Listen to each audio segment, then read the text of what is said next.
ಆಜಿ ಮಸಾಲ. ಎಂತ ಅಡಿಗೆಯ ರುಚಿಯಾಗೋ ರಹಸ್ಯವು 20 ರೂಪಾಯಿ. ರಸ್ತೆಯಲ್ಲಿ ಎಸಿ ಕಿರಣ್ ಬ್ರೋಕರ್ಗಳ ಬೀದಿ ಜಗಳ ವಿಚಾರಕ್ಕೆ ಸಂಬಂಧಪಟ್ಟಂತೆ ಗ್ಯಾರಂಟಿ ನ್ಯೂಸ್ಗೆ ಎಸಿ ಕಿರಣ್ ಎಕ್ಸ್ಕ್ಲೂಸಿವ್ ರಿಯಾಕ್ಷನ್ ಕೊಟ್ಟಿದ್ದಾರೆ.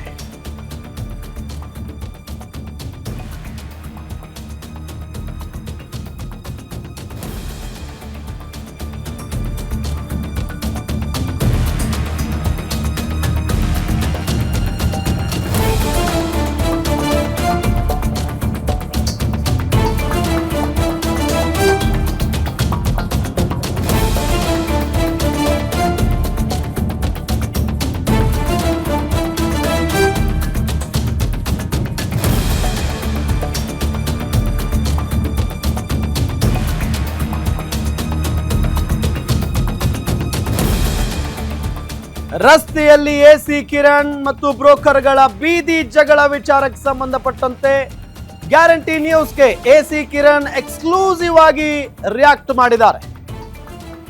ಏಕಾಏಕಿ ಬಂದು ಗೂಂಡಾಗಿರಿ ಮಾಡಿದ್ರು, ಯಾವುದೇ ಪ್ರೊಟೆಕ್ಷನ್ ಇರಲಿಲ್ಲ.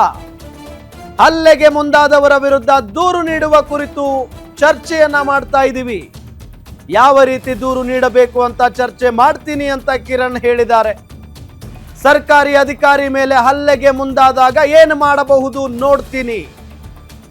ಗ್ಯಾರಂಟಿ ನ್ಯೂಸ್ ಪ್ರತಿನಿಧಿ ಜೊತೆ ಎಸಿ ಕಿರಣ್ ಮಾತನಾಡಿದ್ದಾರೆ. ಇಷ್ಟೆಲ್ಲ ಆಗಿದ್ರು ಎಸಿ ಕಿರಣ್ ಬ್ರೋಕರ್ಗಳ ಮೇಲೆ ದೂರು ಕೊಟ್ಟಿಲ್ಲ, ಯಾಕೆ ಅನ್ನೋದು ನಮ್ಮ ಪ್ರಶ್ನೆ. ಕಿರಣ್ ಮೇಲೆ ಹಲ್ಲೆಗೆ ಮುಂದಾದ ಬ್ರೋಕರ್ಗಳ ವಿರುದ್ಧವೂ ದೂರನ್ನ ಕೊಟ್ಟಿಲ್ಲ. ಹಲ್ಲೆಗೆ ಮುಂದಾದ ಬ್ರೋಕರ್ಗಳಿಗೂ ಎಸಿ ಕಿರಣ್ಗೂ ಮೊದಲೇ ಪರಿಚಯ ಇತ್ತ? ಪರಿಚಯ ಇಲ್ಲದೆ ಬಂದುಬಿಡ್ತಾರ? ಪೇಮೆಂಟ್ ವ್ಯವಹಾರ ಅನ್ನೋ ಪದಗಳೆಲ್ಲ ಅಲ್ಲಿ ಬಳಕೆ ಆಗ್ತಾವ?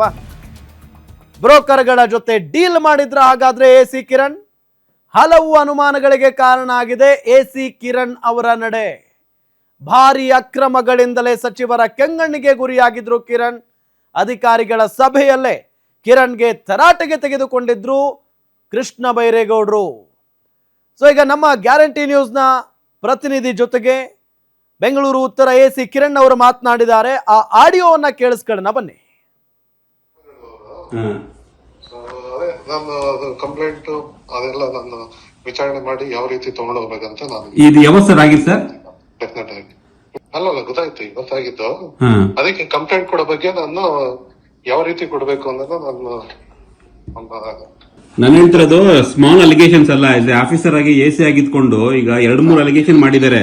ಒಂದು ಈಗ ನಡಿ ರೋಡ್ ಅಲ್ಲಿ ಜನ ಅಲಿಗೇಷನ್ ಮಾಡ್ತಾರೆ. ಅಲ್ಲ ಸರ್, ನಡಿ ರೋಡ್ ಅಲ್ಲಿ ರೋಡ್ ಮಧ್ಯೆ ನಿಮ್ಮನ್ನ ತಡೆ ಹಾಕಿ, ನಿಮ್ಮ ಗೌರ್ಮೆಂಟ್ ಆಫೀಸರ್ ಇರ್ಬೇಕಾದ್ರೆ ಗೌರ್ಮೆಂಟ್ ವೆಹಿಕಲ್ ನ ಅಡ್ಡಿ ಹಾಕಿ ಮೊಬೈಲ್ ಮಾಡಿ ಅವರೇ ಫುಲ್ ಅವಾಜ್ ಎಲ್ಲ ಹಾಕಿದ್ದಾರೆ. ನಿಮ್ಗೆ ಲೈಕ್ ಹೊಡೆಯೋ ತರ ಬಂದಿದ್ದಾರೆ. ಸ್ಮಾಲ್ ಇಶ್ಯೂ ಅಲ್ಲ ಇದು. ಈಗ ನಾನು ವಿತೌಟ್ ಎನಿ ಪ್ರೊಟೆಕ್ಷನ್ ಇದ್ದಾಗ ನಾನು ಅಲ್ಲಿ ಒಬ್ಬ ಹೋಗಿ ಓಕೆ ಅಂದ್ರೆ ಅವನು ಅಷ್ಟು ಅಥಾರಿಟಿಗೆ ಬಂದು ಅಲ್ಲ ಸರ್, ಅವನು ಅಷ್ಟು ಅದೇ ಅಷ್ಟೊಂದು ಅಥಾರಿಟಿಗೆ ಬಂದು ಒಬ್ಬ ಎಸಿನ ಎದುರಿಸ್ತಾನೆ ಅಂದ್ರೆ ಇಟ್ಸ್ ಸ್ಮಾಲ್ ಥಿಂಗ್ ಅಲ್ಲ ಅದು ಅಂತ. ಅಲ್ಲ, ಯಾವನ ಬಂದಿದ್ದಾನೆ ಅಂದಾಗ ಗೂಂಡಾಗಿರಿ ಮಾಡಿದಾಗ ನಾವೇನು ಹೀರೋಯಿಸಮ್ ತೋರ್ಸ್ಕೊಂಡು ಅಲ್ಲಿ ಮಾಡೋದಕ್ಕಾಗತ್ತ? 8-10 ಜನ ಇದ್ದಾಗ. So I will take in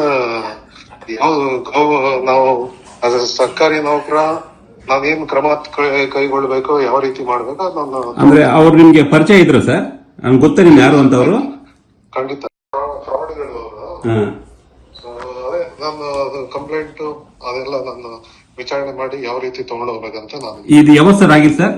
definite ಆಗಿ ಅಲ್ಲ ಗೊತ್ತಾಯ್ತು, ಇವತ್ತಾಗಿದ್ದು. ಅದಕ್ಕೆ ಕಂಪ್ಲೇಂಟ್ ಕೊಡೋ ಬಗ್ಗೆ ನಾನು ಯಾವ ರೀತಿ ಕೊಡ್ಬೇಕು ಅನ್ನೋದು ನಾನು ಹೇಳ್ತಿರೋದು ಸ್ಮಾಲ್ ಅಲಿಗೇಷನ್ಸ್ ಅಲ್ಲ. ಇಲ್ಲಿ ಆಫೀಸರ್ ಆಗಿ ಎಸಿ ಆಗಿದ್ಕೊಂಡು ಈಗ 2-3 ಅಲಿಗೇಷನ್ ಮಾಡಿದ್ದಾರೆ.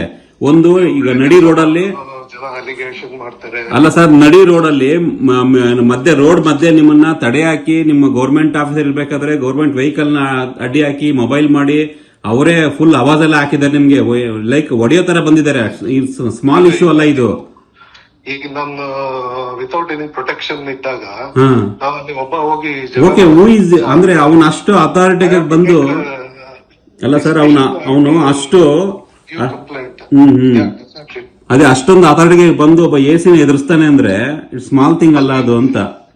ಅಲ್ಲ, ಯಾವನ ಬಂದಿದ್ದಾನೆ ಅಂದಾಗ ಗೂಂಡಾಗಿರಿ ಮಾಡಿದಾಗ ನಾನೇನು ಹೀರೋಯಿಸಮ್ ತೋರ್ಸ್ಕೊಂಡು ಅಲ್ಲಿ ಮಾಡೋದಕ್ಕಾಗತ್ತ 8-10 ಜನ ಇದ್ದಾಗ. So I will take in ನಾವು ಅದು ಸರ್ಕಾರಿ ನೌಕರ ನಾವೇನ್ ಕ್ರಮ ಕೈಗೊಳ್ಬೇಕು, ಯಾವ ರೀತಿ ಮಾಡ್ಬೇಕು ಅದು ನಾನು. ಅಂದ್ರೆ ಅವ್ರು ನಿಮ್ಗೆ ಪರಿಚಯ ಇದ್ರು ಸರ್? ಗೊತ್ತಾ ನಿಮ್ಗೆ ಯಾರು ಅಂತ ಅವರು? ಎಸ್, ಗಮನಿಸಿದ್ರಲ್ಲ, ಗ್ಯಾರಂಟಿ ನ್ಯೂಸ್ ಪ್ರತಿನಿಧಿ ಜೊತೆಗೆ ಬೆಂಗಳೂರು ಉತ್ತರ ಎಸಿ ಕಿರಣ್ ಮಾತನಾಡಿರುವಂಥ ಮಾತುಗಳಿವು. ಏನು ಸಂಬಂಧ ನಿಮಗೂ ಅವ್ರಿಗೂ? ಯಾವಾಗಿಂದ ಪರಿಚಯ ಇದೆಯಾ ಅಂತ ಕೇಳಿದರೆ ಹೌದು ಇದೆ ಅಂತ ಹೇಳ್ತಾರೆ ಸಾಹೇಬರು. ಪರಿಚಯ ಇದೆ, ಬಟ್ ಯಾಕೆ ಏನು ಅನ್ನೋದನ್ನು ಬಾಯಿ ಬಿಡ್ತಾ ಇಲ್ಲ ಇವರು. ಜೊತೆಗೆ ಹಲ್ಲೆ ಮಾಡೋದಕ್ಕೆ ಮುಂದಾದವರ ವಿರುದ್ಧ ಅಥವಾ ಈ ಬ್ರೋಕರ್ಗಳ ವಿರುದ್ಧ ಕಂಪ್ಲೇಂಟ್ ಕೊಟ್ಟಿದ್ದೀರಾ ಸರ್ ಅಂತ ಅಂದರೆ ಇನ್ನೂ ಇಲ್ಲ, ಕಂಪ್ಲೇಂಟ್ ಕೊಟ್ಟಿಲ್ಲ ಇವರು ಕಿರಣ್ ಅವರು. ಅಕಸ್ಮಾತ್ ಆಗಿ ಇವರು ಏನೂ ತಪ್ಪು ಮಾಡೇ ಇಲ್ಲ ಅಂತ ಅಂದ್ರೆ ಇಷ್ಟೊತ್ತಿಗೆ ಆ ಬ್ರೋಕರ್ಗಳ ವಿರುದ್ಧ ಅಥವಾ ಅಲ್ಲಿ ಗೂಂಡಾವರ್ತನೆ ಮಾಡಿದವರ ವಿರುದ್ಧ ಇವರು ಕಂಪ್ಲೇಂಟ್ ಕೊಡಬಹುದಾಗಿತ್ತಲ್ಲ.